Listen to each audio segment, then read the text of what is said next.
Shalom everybody and welcome to Otiyot HaGeulah, a program that is taking us through 5786, a very important program that deals with topics of Geulah, redemption. And every week I am introducing you to a very new concept in Hasidic Messianic thought as we prepare for the coming of the Mashiach. It is important that you read those books like The Fall of Edom, The New Hamas, The Rivka Remnant, The Jewish DNA of Romans 11, to gain further understanding.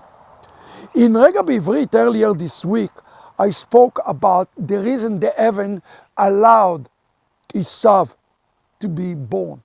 You see, the heavens were doubtful whether or not it will be a good thing, but it allowed Esav to be born for one reason, so that Yaakov will be able to be raised up to greatness. In essence, Esav represents this adversarial force that Yaakov needs in order to become Israel. In Hasidic thought, this term is known by the name of Klipa.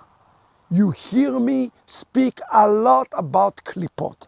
And today I would like to define to you what is this Klipa. From the text, a Klipa is a force that can be used to make one rise above his own nature. Understand that Klipa is not necessarily a bad thing.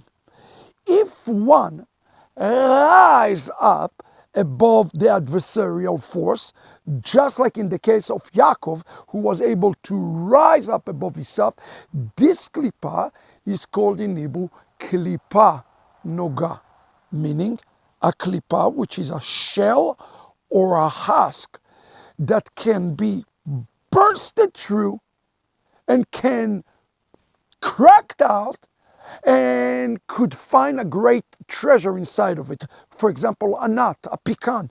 If you can burst through the klipa, you can find a wonderful piece of pecan inside of it.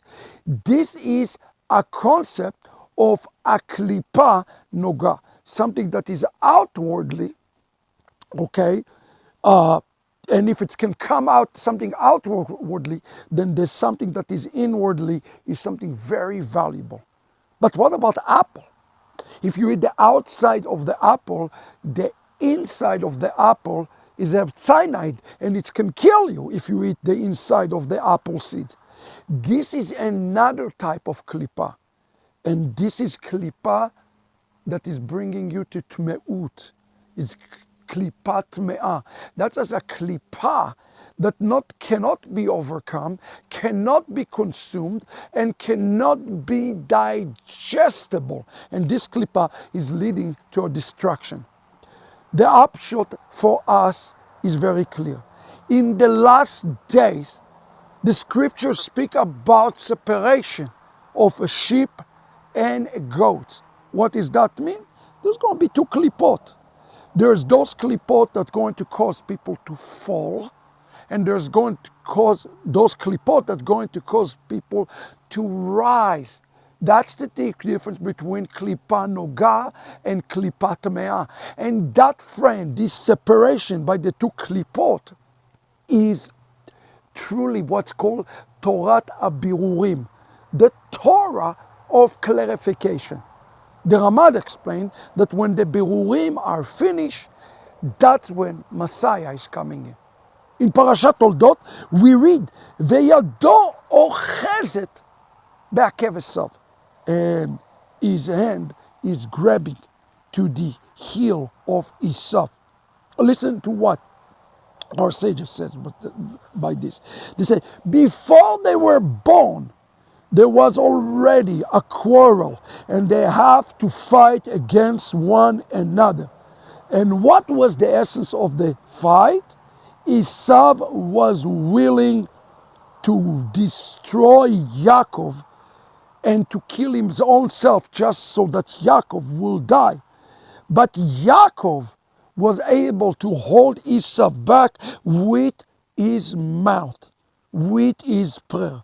The voice is the voice of Jacob, and the hand is the hands of Esau. In the tefillah and the mitzvah and in the asiyah, one can overcome and turn any klipa to klipa noga. I'm going to say it to you one more time, because this is a principle of Chasidut that is critical. One can turn every klipa, every weakness, every shortfall, every shortcoming. He can turn this klipot. This is very, very important. He can turn this klipot to klipot noga. There is nothing that you cannot turn to klipa noga from klipat nea. Torah, tefillah, and mitzvot. When we do this, the berur become very clear, and the klipa noga is raising up, and everything and everybody is redeemable. Remember this.